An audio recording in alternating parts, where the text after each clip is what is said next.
Hello नमस्ते हजुरहरू सबैलाई स्वागत छ मेरो अर्को एउटा सानो ब्लगमा। अनि आजको चाहिँ मेरो ड्युटी भनेको हाम्रो घरको राजा साहेबलाई हेर्ने, अनि मेरो छोरीको चाहिँ काम यहाँ मोबाइल हेर्ने, अनि मेरो दिदीको काम चाहिँ यहाँ सबैको लागि नास्ता बनाउने। अनि माइती घरको चाहिँ छर्ने जोत्ने कार्यक्रमको दिन थियो। यो चाहिँ छर्ने जोत्ने कार्यक्रमको दिनमा सबैलाई आफ्नो आफ्नो ड्युटी चाहिँ भागमा परिसकेको थियो। अनि यहाँ चाहिँ हाम्रो बुहारी नानी, मेरो भाइ बुहारी, उहाँको चाहिँ मल छर्ने काम थियो।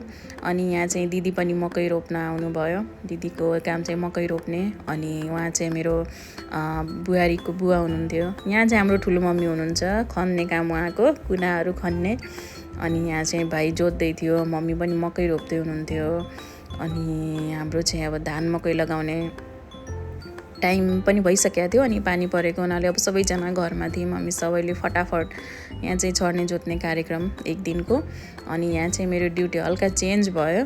अनि त्यसपछि म पनि यहाँ मेरो भाइको पछि मकै रोप्न थालेँ। एकछिनपछि ड्युटी चेन्ज भयो। अब बाबु रोएर बुहारी बाबुलाई लिएर गइन्। अनि म चाहिँ यहाँ मकै रोप्दै जे होस् रमाइलो भयो। सबैसँग मिलेर काम गर्दा थकान पनि भएन, रमाइलो